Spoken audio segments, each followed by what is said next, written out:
हरियाणा में भाजपा की सरकार है तो उससे ही तो हम पूछेंगे। हम सरकार के खिलाफ बोल रहे हैं और जिस तरीके से नूह में दंगा हुआ वो ऐसा महसूस हो रहा है कि वो प्रयोजित थे। तो उसको लेकर पूरे हरियाणा में जो क्षत्रिय समाज था वो भाजपा का बहिष्कार कर रहा था। गांव-गांव में माहौल क्रिएट किया गया। इससे पहले यात्रा बहुत बार ये निकलती थी, ऐसा नहीं है कि ये पहली बार जो यात्रा थी वो निकाली जा रही थी। इससे पहले भी हर साल ये यात्रा निकलती थी, लेकिन इसी बार ये दंगा हुआ तो थोड़ा विचार करने की ज़रूरत है। दंगे का कभी किसी को फ़ायदा नहीं होता और इसीलिए हम बार बार इस बात का विरोध कर रहे हैं। हिंसा का किसे दोषी मानते हैं? वो कहावत है कि सैया भाई कोतवाल तो डर काहे का। अब जब सरकार जिसकी है उन्हीं के ही कुछ कारिंदों का इसमें हाथ होने का संभावना देखी जा रही है, तो मुझे लगता है कि सच तो शायद ना आए, लेकिन जनता इतनी बेवकूफ़ नहीं है, जनता सब समझती है। बस मैं यही कहूँगा कि चाहे हिंदू हो चाहे मुसलमान हो, मेरा एक ही अपने भाइयों से एक संदेश है कि चाहे हमारे मुस्लिम भाइयों से हम कितना भी चिढ़ते हों, नफ़रत करते हों, लेकिन ये सच हमें स्वीकार करना चाहिए कि वो 30 करोड़ की संख्या यहाँ पे मौजूद है। ऐसा संभव नहीं है कि 30 करोड़ लोगों को आप समुंदर में ले जाके फेंक देंगे। जब हमें एक साथ रहना है तो फिर क्यों ना हम भाईचारे के साथ ही रहें। भाग्य ये है कि मैं स्पष्ट ही कहूँगा कि जो भारतीय जनता पार्टी है वो ये माहौल बनाने की कोशिश करती है। वो ये चाहती है कि जो सनातन धर्म को मानने वाले हमारे भाई हैं, जो लोग हैं, वो इस बात पे उनको वोट दें कि भाई हमारा धर्म खतरे में है, हिंदू धर्म खतरे में है। मतलब हम डर के वोट दें मुसलमानों से कि भाई ये बीजेपी हमें बचाएगी। तो हम राष्ट्रवादी जनलोक पार्टी वालों को आप मौका दीजिए। मैं अपने सभी हिंदू भाइयों से वादा करता हूँ कि फिर कभी उनको ये बोलने की ज़रूरत नहीं पड़ेगी कि हिंदू खतरे में है, और देश का माहौल हम ऐसा कर देंगे कि मुसलमान भी शांति से रहेंगे और हिंदू भी शांति से रहेंगे और देश तरक्की के रास्ते पर चलेगा। हमारी एकदम स्पष्ट रणनीति है। हमारे लिए सबसे पहले देश है, राष्ट्र है, इसीलिए पार्टी का नाम भी राष्ट्रवादी है। इस एजेंडे पर काम कर रहे हैं कि ना अपना अधिकार किसी को छीनने देंगे, ना हम किसी का अधिकार छीनेंगे। तो क्या सभी सीटों पर, लोकसभा सीटों पर चुनाव लड़ेंगे आप? तो भविष्य में किसके साथ हम जाएंगे ये तो अभी जो हमारी संसदीय कमेटी की मीटिंग होगी उसमें तय करेंगे। तो जो सभी के अधिकारों की बात करेगा हम उसका सहयोग करेंगे। हमारे साथ मौजूद है राष्ट्रीय संयोजक है आरजेपी पार्टी के शेर सिंह राणा जी हैं। राणा जी, जिस तरह से हरियाणा के जो नूह में हिंसा हुई है उस पर लेकर आपने एक बयान दिया है पिछले दिनों, तो उसको लेकर आप क्या कहना चाहेंगे? आप बीजेपी पार्टी पर लगातार बरसते नजर आ रहे हैं, क्या कहना चाहेंगे आप? ऐसा क्यों है? हम सरकार के खिलाफ बोल रहे हैं और जिस तरीके से नूह में दंगा हुआ वो ऐसा महसूस हो रहा है कि वो प्रयोजित थे, क्योंकि कुछ समय से जो क्षत्रिय समाज है हरियाणा का और जो हमारे गुर्जर समाज के भाई हैं, मिहिर भोज जी को लेकर कुछ आपस में उनका मनमुटाव, क्लैश चल रहा था। कैथल में बड़ा प्रकरण भी हुआ जिसमें सरकार ने लाठीचार्ज भी करवाया क्षत्रिय समाज के ऊपर 19 जुलाई को, और उसमें मैं भी था। आंसू गैस भी छोड़े, हमारे बुजुर्गों का भी अपमान किया गया। तो उसको लेकर पूरे हरियाणा में जो क्षत्रिय समाज था वो भाजपा का बहिष्कार कर रहा था गांव-गांव में। तो हो सकता है कि माइंड डाइवर्ट करने के लिए और मुद्दे को डाइवर्ट करने के लिए जो है कोई षड्यंत्र हो, और क्योंकि फरीदाबाद जो लोकसभा है वो गुर्जर और राजपूत बहुल इलाका है, तो ऐसा भी सुनने में आ रहा है कि बिना क्षत्रिय समाज के वोट के तो बीजेपी वहाँ पे कभी जीत नहीं सकती। और जो कृष्णपाल गुर्जर हैं, क्योंकि वो गुर्जर समाज से हैं, तो उनको ऐसा लगा हो कि भाई ये तो चुनाव हाथ से निकल गया।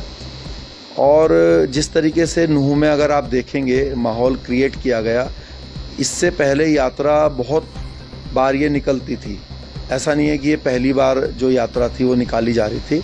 इससे पहले भी हर साल ये यात्रा निकलती थी, लेकिन इसी बार ये दंगा हुआ तो थोड़ा विचार करने की ज़रूरत है। जिस तरीके से जो कुछ संगठन के लोग हैं वो ये वीडियो बनाते हुए नज़र आ रहे हैं कि तुम्हारा जीजा आ रहा है, तुम्हारा ये फला आ रहा है, तो उसकी वजह से उन्होंने माहौल ख़राब किया। मेरा ये कहना है कि नूह में जो लोग यात्रा कर रहे थे 99.9% लोग धार्मिक लोग थे, अच्छे लोग थे, और कुछ गलत लोगों के कारण उन्होंने ये दंगा का जो है पूरी माहौल क्रिएट कर दिया, जिसके कारण बहुत बेचारे जो एक आम आदमी थे, जो शरीफ लोग थे, वो इसका भुगतान कर रहे हैं। चाहे वो हमारे जो पानीपत में जिस भाई की मृत्यु हुई, चाहे वो हो, चाहे हमारे जो है मुसलमान हों भाइयों, जो कि जिनके घर बेवजह ही कईयों के उसमें तोड़े गए हैं। तो दंगे का कभी किसी को फ़ायदा नहीं होता, और इसीलिए हम बार बार इस बात का विरोध कर रहे हैं। क्योंकि मेरा आप सबसे एक प्रश्न है, सभी जितने भी संगठन चलाते हैं, चाहे वो विश्व हिंदू परिषद हो, बजरंग दल हो, और जितने भी हमारे भाई हिंदू संगठन के नाम से संगठनों को चलाते हैं, मेरा उन सब से एक ही प्रश्न है। देखिए, आप इसको विचार कीजिएगा मेरी इस बात को, कि आपके जो पड़ोसी देश हैं, चाइना, पाकिस्तान, जो भारत को बिल्कुल लाइक नहीं करते, वो लोग क्या चाहते हैं? वो लोग ये चाहते हैं, बल्कि वो इस चीज़ के लिए पैसे भी खर्च करते हैं, जो उनकी एजेंसियां हैं वो इसके लिए खर्चा करती हैं कि किस तरीके से भारत में माहौल ख़राब किया जाए, और वो इतना ख़राब कर दिया जाए कि यहाँ पर जो मल्टीनेशनल कंपनीज़ आए दिन जो अपनी जो इन्वेस्टमेंट कर रही है, वो इन्वेस्टमेंट बंद हो जाए। तो वो इसमें कामयाब नहीं हो पा रहे। लेकिन आप किन्हीं मूर्खताओं के कारण या फिर इस तरीके के वोट बैंक के लालच में, तो अगर हम देश का माहौल ऐसा कर रहे हैं, तो आप सोचिए हमारे देश को कितना इससे नुकसान होगा। नूह हिंसा का किसे दोषी मानते हैं? मतलब इतना बड़ा हो गया वहाँ पे माहौल, अभी भी व्यवस्थाएं धीरे धीरे पटरी पर आ रही है, कौन दोषी है? क्या अगर उचित जांच की जाएगी तो मुझे लगता है कि दूध का दूध और पानी का पानी हो जाएगा। अब लेकिन वो कहावत है कि सैया भाई कोतवाल तो डर काहे का। अब जब सरकार जिसकी है, उन्हीं के ही कुछ कारिंदों का इसमें हाथ होने का संभावना देखी जा रही है, तो मुझे लगता है कि सच तो शायद ना आए, लेकिन जनता इतनी बेवकूफ़ नहीं है, जनता सब समझती है, और उचित समय आने पर सच बाहर भी आ जाएगा। लेकिन बस मैं यही कहूँगा कि चाहे हिंदू हो चाहे मुसलमान हो, मेरा एक ही अपने भाइयों से एक संदेश है कि चाहे हमारे मुस्लिम भाइयों से हम कितना भी चिढ़ते हों, नफ़रत करते हों, लेकिन ये सच हमें स्वीकार करना चाहिए कि वो 30 करोड़ की संख्या यहाँ पे मौजूद है। ऐसा संभव नहीं है कि 30 करोड़ लोगों को आप समुंदर में ले जाके फेंक देंगे। जब हमें एक साथ रहना है, तो फिर क्यों ना हम भाईचारे के साथ ही रहें। अगर हम भाईचारे के साथ रहेंगे तो हमारे देश में तरक्की होगी, हमारा जो राष्ट्र है, जो सर्वोपरि है, वो तरक्की के रास्ते पे जाएगा। अगर यहाँ पर बार बार दंगे फसाद होंगे आपस में, तो फिर कोई जो बाहर से पैसे लगाने वाले लोग हैं, जो बड़े मल्टीनेशनल कंपनीज़ हैं, वो यहाँ पे काम करना बंद कर देंगी, जिसका इफ़ेक्ट यहाँ के पूरे जो रोज़गार है, जो यहाँ पे जो काम धंधा है, उस पर पड़ेगा, और इसकी हालत भी पाकिस्तान जैसी फटीचर हो जाएगी। जो हिंसा हुई है नूह में, इसका क्या असर दो आगामी चुनाव आएगा हरियाणा में, क्योंकि समय आ रहा है धीरे धीरे चुनाव का भी, वहाँ पे क्या असर दिखेगा इसका? देखिए, दुर्भाग्य ये है कि मैं स्पष्ट ही कहूँगा कि जो भारतीय जनता पार्टी है, वो ये माहौल बनाने की कोशिश करती है। वो ये चाहती है कि जो सनातन धर्म को मानने वाले हमारे भाई हैं, जो लोग हैं, वो इस बात पे उनको वोट दें कि भाई हमारा धर्म खतरे में है, हिंदू धर्म खतरे में है। मतलब हम डर के वोट दें मुसलमानों से कि भाई ये बीजेपी हमें बचाएगी। वो इस बात पे वोट नहीं चाहते कि भाई देश तरक्की के रास्ते पर है या नहीं है, और देश में कैसा अच्छा काम हो रहा है हर चीज़ को लेकर। तो जब हम धर्म के ऊपर वोट देंगे तो ये देश को नुकसानदायक साबित होगा। वोट हमें देनी है कि हमारे देश तरक्की के रास्ते पर है, क्या काम हुए हैं या नहीं हुए हैं। अगर हम इस बात पे वोट देते हैं कि धर्म खतरे में है, तो ये सबसे बड़ा फेलियर है उस सरकार का जिसको कई लोगों ने पीछे कई बार से इसीलिए वोट दिया है कि भाई हिंदू धर्म खतरे में है। बार बार यही बोला जाता है हिंदू धर्म खतरे में है।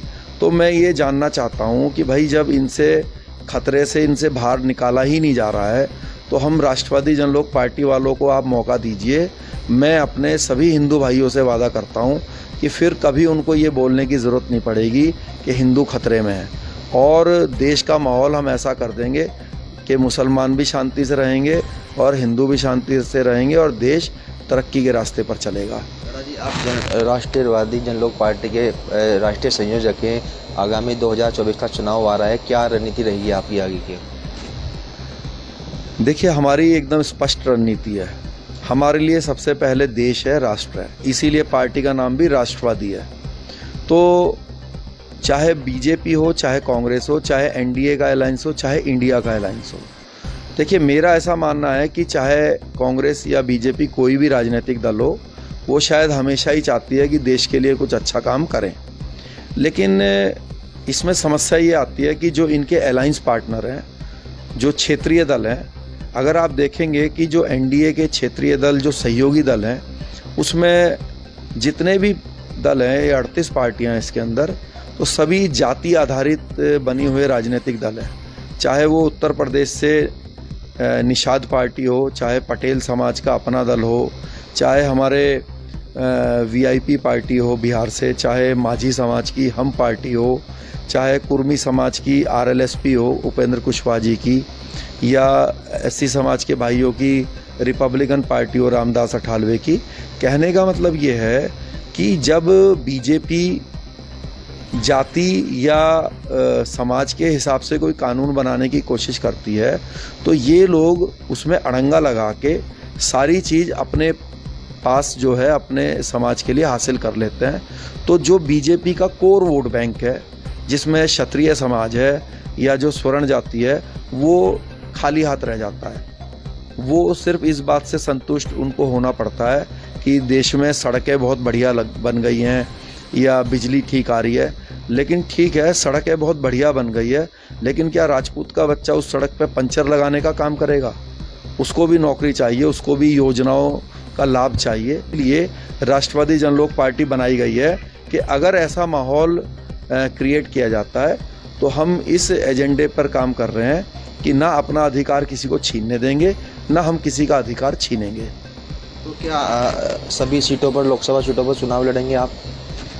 देखिए, हम लोग मुख्य रूप से बिहार, हरियाणा, उत्तर प्रदेश, उत्तराखंड और 1-2 राज्यों में काम करते हैं।